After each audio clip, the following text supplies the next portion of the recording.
ماشيين ورا كلام السوشيال ميديا. عايزة خدود منفوخة؟ روحي اعزمي ميزانيتك عند الدكتور. عايزة بشرة مشدودة من غير ولا خط؟ الجلسة الفلانية بالمبلغ وقدره.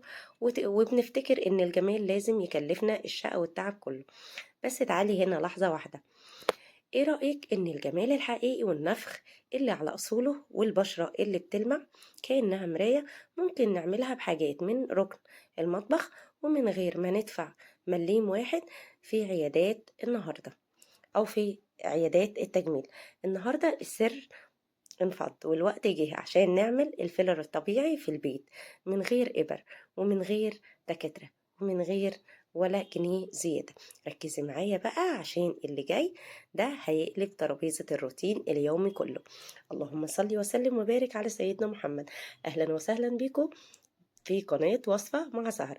والنهاردة معانا سر من أسرار الجمال هنقوله مع بعض ان شاء الله. الفيديو عجبك، بس قبل ما نبدأ ما تنسيش اللايك والشير وسبسكرايب للقناة، واهم حاجة تصلي على النبي في الكومنتات.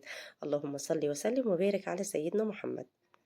دلوقتي بقى جه وقت الجد. تعالى اقولك على الترتيب السحري للمكونات بتاعتنا او بتاعتك، وازاي كل مكون بياخد التاني عشان نطلع بنتيجة تكسر الدنيا من غير ولا نقطة كيماويات. اول حاجة معانا بطل الليلة وهو الخميرة. حطينا معلقة من الخميرة. الخميرة دي بقى كنز كولاجين طبيعي، بتشتغل جوه الجلد كأنها حقن بوتوكس هادي، وبتدعم خلايا البشرة وبتديها النضارة والامتلاء اللي بتدوري عليه من غير أي نفخ اصطناعي. تاني حاجة معانا اللمسة السحرية اللي هو جل الصبار. عشان نربط المكونات الجافة دي ونخلي الماسك طري وسهل الفرد دخلنا جل الصبار في اللعبة. وعشان مكون أساسي مش مجرد جل طبيعي أو جل مرطب، ده رشة مية أو رشفة مية ساقعة في عز الحر بتروي عطش بشرتك وبتخليها تلمع من النضارة من أول دقيقة. كمان هو ترطيب حلو جدا، بيرطب البشرة من العمق من غير أي ملمس دهني، بيسيب يعني أي ملمس دهني مزعج، وبيخلي البشرة مشدودة وطرية زي القطنة. وكمان بيهدي أي التهاب أو احمرار، وبيخلي الماسك لطيف جدا على البشرة الحساسة. ضفنا كمان، يبقى حطينا معلقة خميرة، معلقة جل صبار، ومعلقة من اللبن البودر. اللبن البودر ده فيتامين السريع للبشرة، غني بحمض اللاكتيك طبعا كلنا عارفين، اللي بيعمل تشير خفيف يجنن ويفتح الغمقان وبيدي البشرة طراوة ونعومة زي بشرة الأطفال. كمان زي ما انتوا شايفين أنا حطيت عشان الخليط بتاعي يبقى سلس معايا ويبقى زي كريمي، حطيت معلقتين من ماء الورد. وبعد كده ضفت معلقة من النشا، نشا الذرة. النشا الذرة ده عايزة أقول لك مصلح العيوب السريع، بيقفل المسام الواسعة وبيمتص أي دهون زيادة في البشرة، وبيخلي ملمس بشرتك مفروض ومشدود زي الحرير. حطينا معلقة ودمجناهم كويس جدا زي ما انتوا شايفين كده لحد ما يبقى كريمي معايا. ونيجي بقى للإضافة الجميلة بتاعتنا وهي الحنة البيضاء. ضفنا معلقة من الحنة البيضاء ودمجناها كويس في الخليط بتاعي. دي بقى قنبلة التفتيح الطبيعي، بتشيل أي تصبغات وبتوحد لون البشرة وبتخلي الوش أو البشرة تنطق من البياض ونضارة كأنها منورة لوحدها. وبندمجهم كويس جدا مع بعض زي ما انتوا شايفين. الماسك بتاعي بقى كريمي جدا. كمان معانا إضافة جميلة جدا ودي هتقلب موازين الماسك بتاعي، وهي معلقة من الطحينة. معلقة من الطحينة على الكريم بتاعي.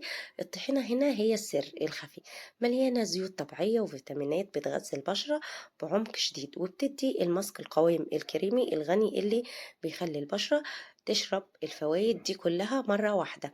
ما شاء الله اللهم بارك. بصي كريم أو ماسك يجنن، هيخليكي هيخلي بشرتك في حتة تانية خالص. دمجناهم كويس مع بعض يا أمارات زي ما انتوا شايفين. ونيجي بقى لمسك الختام بتاعنا اللي هو هنضيف 5 نقط من زيت اللافندر في آخر الماسك خالص.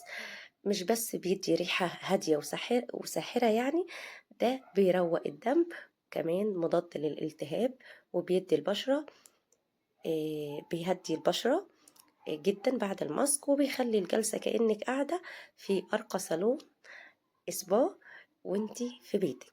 زي ما انتوا شايفين هندمج الخليط بتاعنا او المكونات كلها بتاعتنا مع بعض. بصوا الماسك بتاعي بقى كريمي وغني بفيتامينات وعناصر قوية جدا. كل إضافة ضفناها هتودي الماسك ده في حتة تانية خالص. دي بقى يا قمر مش مجرد وصفة بتجربيها وتعدي، دي طوق النجاة لبشرتك وكلمة السر اللي هترجعلك ثقتك ونضارة بشرتك، وتخلي الكل يسألك عن سر اللمعة دي بقى من غير ما تدفعي ولا مليم. بعد كده على بشرة نظيفة حطينا الكريم بتاعنا من تلت ساعة لنص ساعة، وزي ما انت شايفاه كده انا حطيته وبدأت ادلكه على البشرة، سيبته ينشف خالص، وبعد كده شطفناه. هتلاقي لاحظي الفرق بقى، الفرق حلو جدا وتحفة ما شاء الله اللهم بارك. جربي الكريم او الماسك ده، وعايزة اقولك هيخلي بشرتك في حتة تانية خالص.